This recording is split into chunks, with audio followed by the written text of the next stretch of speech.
I had always believed in the power of family. To me, it wasn't just a word but a foundation, a promise to support each other through thick and thin. That belief was what pushed me to plan the perfect family getaway. Months of meticulous preparation, reservations at an oceanfront resort, and personalized gifts for everyone were my way of bridging gaps and creating memories. I thought this would be a chance to finally feel like I belonged to Daniel's family, to his world. Yet, as I sat alone in the living room, staring at my phone, I had no idea that everything I believed in was about to collapse. Daniel had claimed we couldn't join the trip right away due to a sudden work trip and insisted I wait for him at home so we could join the others together after he returned. "You stay here and relax," he'd said, his tone so convincing that I hadn't questioned him. "I'll wrap up work in a couple of days, and then we'll join the others together." I trusted him. So, I stayed behind, eager for him to finish his trip so we could embark on our vacation as planned. But something didn't sit right. As the hours stretched into days, my unease grew. Out of curiosity, I decided to check my email. A notification caught my attention, a confirmation for the resort rooms. I opened it, confused. The check-in date had already passed. My heart sank. Had Daniel made a mistake with the booking? I quickly called the resort, my fingers trembling as I tapped the number. "Yes, the family checked in yesterday," the receptionist confirmed cheerfully. "Is there anything else I can assist you with?" I felt the ground shift beneath me. "The families?" I managed to ask. "Could you clarify who checked in?" She rattled off the names. Margaret, my mother-in-law, Christine, Daniel's sister, Ethan, my teenage nephew, and Daniel. My breath caught. I hung up without responding, the phone slipping from my hand. They were all there, together, without me. My mind reeled as I tried to make sense of it. Daniel had lied. He wasn't on a work trip. He had gone ahead with his family, leaving me behind like an afterthought. Rage bubbled up inside me, but it was quickly replaced by something colder: determination. I logged into our joint bank account, and my suspicions were confirmed. A large transaction for the resort had been made earlier that morning. My money. They had used my money to fund a trip they deliberately excluded me from. The betrayal stung deeper than I could have imagined. In that moment, I realized I needed answers.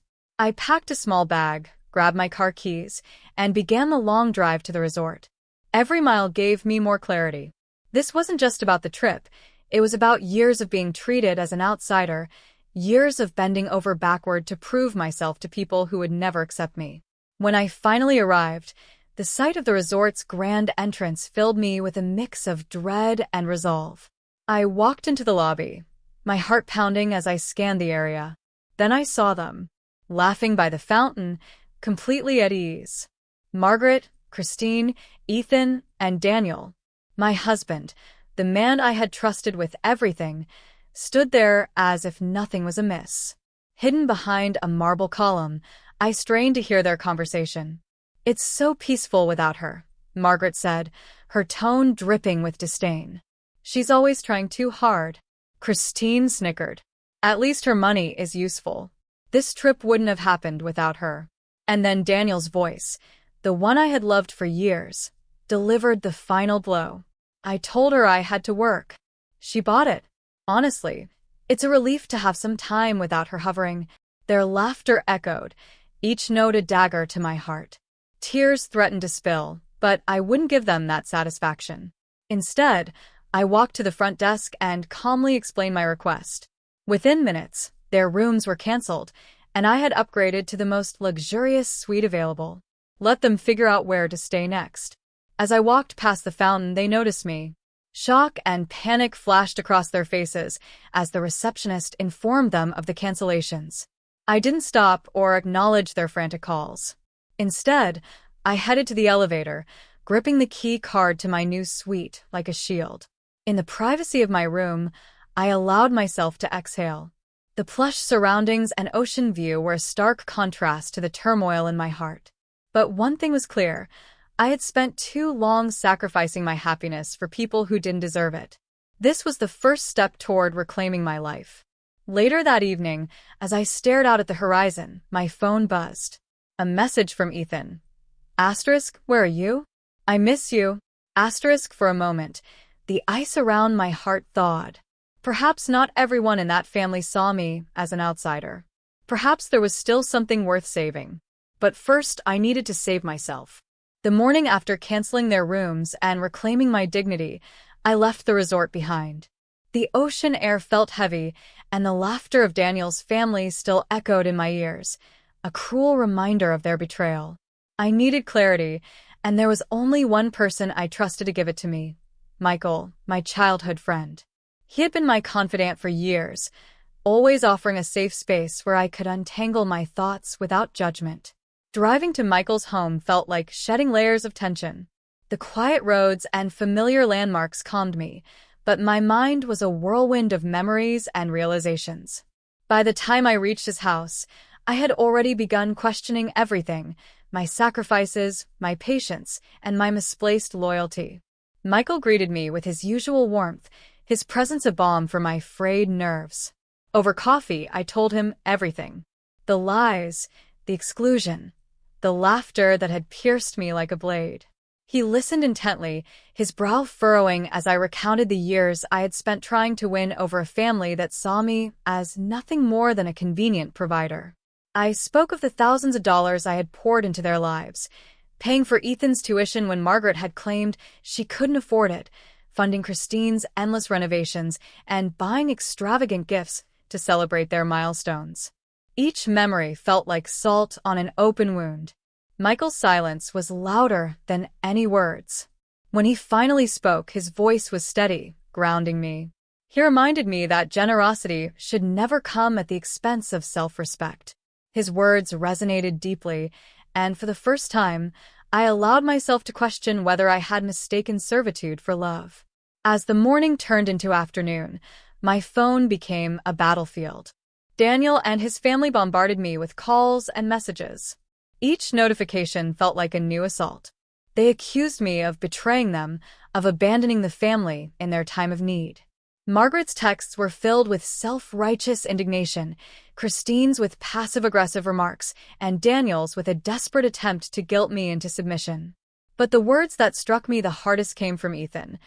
Asterisk, I thought you cared about us. Why are you doing this? Asterisk, his message was a punch to the gut, and for a brief moment, doubt crept in. Michael's voice cut through my spiraling thoughts. He reminded me that their accusations were manipulations, designed to pull me back into the toxic cycle I was trying to escape. He was right. The pattern was clear. They took without giving, demanded without gratitude, and dismissed me when I wasn't convenient. I couldn't let their words dictate my worth anymore. That evening, as the sky turned shades of orange and pink, I made a decision. I would no longer allow their expectations to chain me. My first step was to take control of the finances they had exploited for so long. Michael recommended a lawyer who specialized in cases like mine, someone who could help me untangle myself from the financial and emotional web they had woven around me. The lawyer's name was already saved in my phone by the time I left Michael's house. As I drove home, I felt a strange mixture of fear and liberation. Fear of the unknown, of the battles that lay ahead. But also liberation, the first taste of freedom from a family that had taken so much from me without ever truly seeing me. The next morning, I dialed the lawyer's number. My voice was steady as I introduced myself and explained my situation. With every word, I felt the chains loosen. This wasn't just about reclaiming money or possessions. It was about reclaiming myself. Hanging up the phone, I looked out the window at the world waking up. The sun had risen, and so had I. This was just the beginning. The first meeting with my lawyer turned out to be more revealing than I had anticipated. What began as a simple consultation quickly snowballed into a deeper investigation into my finances. I'd always prided myself on being meticulous with money, yet it became clear I had overlooked things, or rather, trusted the wrong people. The lawyer recommended a forensic accountant, and within days, shocking details began to surface. Margaret, my mother-in-law, had gone further than I ever imagined. Documents revealed she had forged my signature to secure a second mortgage on her home. She had claimed it was to cover medical bills for Ethan, but there was no record of those expenses. Instead, the money had disappeared into luxury purchases and high-stakes gambling debts. My hands shook as I reviewed the evidence, the betrayal cutting deeper with every page. But Margaret wasn't the only one.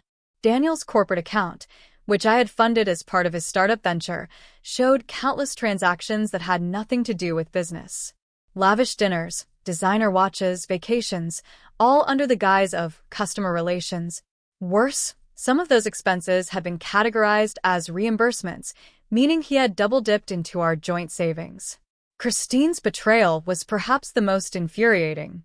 I had agreed to fund Ethan's education when Margaret pleaded that she couldn't afford it. But the money had never reached his school. Instead, it had been funneled into Christine's struggling boutique. The boutique, I later discovered, had been running at a loss for years. Ethan, oblivious to it all, had simply assumed his tuition was covered. I felt as though the walls were closing in. This wasn't just a betrayal of trust, it was a calculated effort to exploit me. The family I had tried so hard to support had turned me into their personal bank, siphoning resources with no regard for the consequences.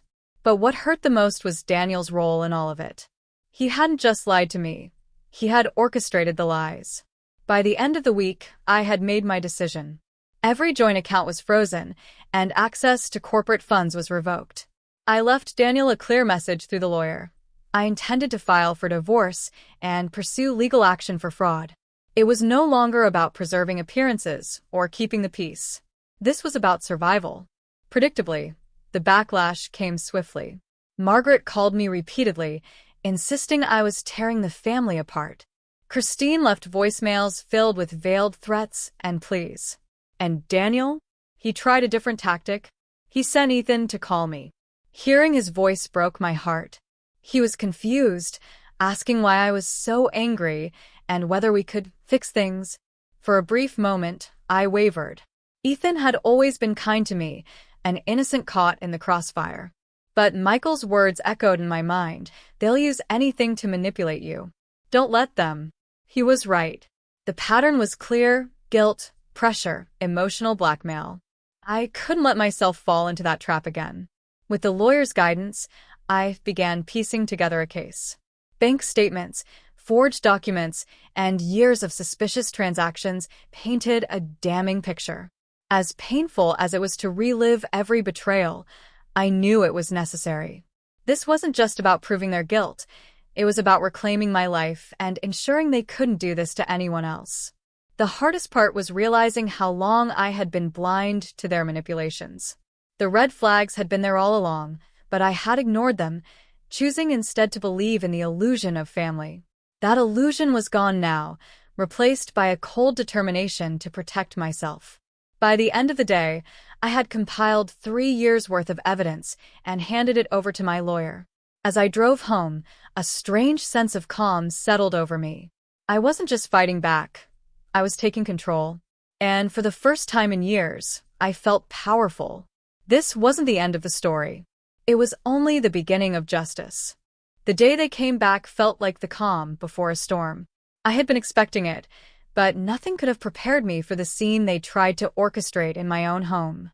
Daniel, Margaret, and Christine arrived unannounced, their faces set in a mixture of fury and desperation.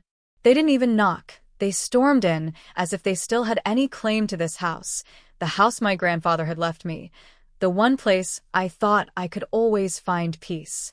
Margaret was the first to speak, her voice dripping with condescension. She accused me of losing my grip on reality, of letting my past trauma cloud my judgment. She threw around terms like insecurity and abandonment issues, weaponizing the years I had spent in foster care as though they were proof that I was unfit to make decisions. Christine chimed in, painting me as unhinged, someone who was destroying a happy family out of paranoia. Daniel stood at the back, silent, but with a calculating look in his eyes. It was clear he was letting his mother and sister do the dirty work, hoping their words would chip away at my resolve. But they underestimated me. They always had. I let them talk, their accusations filling the air like toxic smoke. Then, when they finally paused, I laid my cards on the table. Calmly, I revealed everything. The forged mortgage documents with Margaret's signature, the corporate expenses Daniel had siphoned for personal luxuries, and the funds Christine had stolen from Ethan's education to prop up her failing boutique. I spoke without anger, letting the truth speak for itself. The color drained from their faces. Margaret tried to interrupt, claiming it was all a misunderstanding, but I didn't let her. I continued, addressing the room but focusing on Ethan, who had quietly entered the house during the commotion. I told him how I had covered his tuition, believing it was for his future, only to learn it had been misused. His expression shifted from confusion to betrayal as he turned to his grandmother and mother for answers. Ethan's reaction was the final crack in their facade. Margaret, who had always been so composed, broke down. Christine stammered, trying to justify her actions, while Daniel finally stepped forward, his mask of indifference slipping. He begged me to reconsider, to think about the family, but there was no family left to salvage. I turned to Ethan, assuring him that none of this was his fault.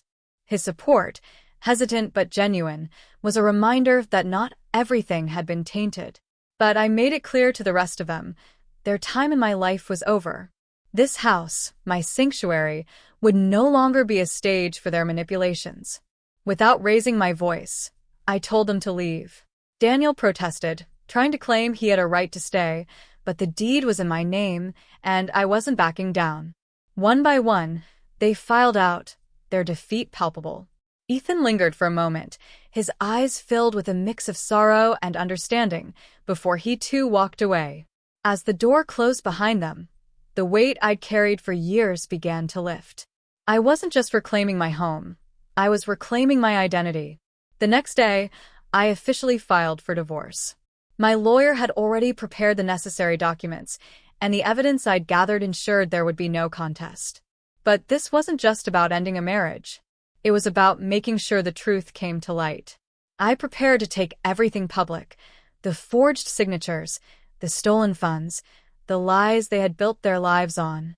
This was no longer about revenge, it was about justice. As I stood in the now quiet house, I felt a sense of peace I hadn't known in years. The battle wasn't over, but for the first time, I knew I was fighting from a place of strength. And that made all the difference. Attending Ethan's baseball game was not something I had planned, but after everything, I felt it was the right thing to do. Despite the chaos with his family, Ethan had always been kind to me, and I knew he didn't deserve to be caught in the crossfire. Sitting in the bleachers among other parents and fans, I watched as he played with determination. His posture, his focus, reminded me of the little boy who used to shyly ask for my help with homework. In many ways, he was the only bright spot in an otherwise dark chapter of my life. After the game, Ethan approached me with a small envelope in his hand. He didn't say much, just handed it to me and walked back to his team. Inside was a handwritten letter, each word carefully chosen. He thanked me for being there for him, for believing in him when others didn't. But what struck me the most was his plea. He asked me not to leave his life entirely, even if things with the rest of the family couldn't be repaired. Reading his words, I felt a lump in my throat. Ethan didn't deserve to lose another person he trusted, and I realized that my relationship with him was worth preserving, no matter how broken things were with the rest of his family. As I folded the letter and slipped into my bag, I noticed Christine walking toward me. She looked different, her usual arrogance replaced with something that resembled humility. When she reached me, she apologized. Her words were hesitant, but they felt genuine. She admitted that she had let resentment and jealousy cloud her judgment, that she had been wrong to exploit my kindness. She asked for a chance to start over, to rebuild a relationship on honesty instead of manipulation. I wasn't sure if I could trust her, but I decided to listen. People could change, I told myself, though they rarely did. Still, her apology felt like a small step toward a truce. We parted ways with no promises, but with a sense of possibility that hadn't been there before. In the days that followed, I began to focus on myself in ways I hadn't done in years. For too long, my life had revolved around pleasing others, bending to their needs while neglecting my own. I started small, morning walks by the lake, evenings with a good book, conversations with Michael that reminded me of who I used to be before the weight of Daniel's family had pressed down on me. Each step, no matter how small, felt like progress. Closing this chapter wasn't easy, but it was necessary. My decision to file for divorce and expose the truth was the first step, but reclaiming my identity was the real challenge. As I looked out at the sunrise one morning, I realized I wasn't just fighting for justice anymore. I was fighting for peace, for freedom, for a life where I could finally breathe without looking over my shoulder. Ethan's letter stayed with me, a reminder that even in the darkest moments, there were still connections worth holding on to. As for Christine, only time would tell if her apology would lead to real change. For now, I was content knowing I had taken the first steps towards something I hadn't felt in years: hope.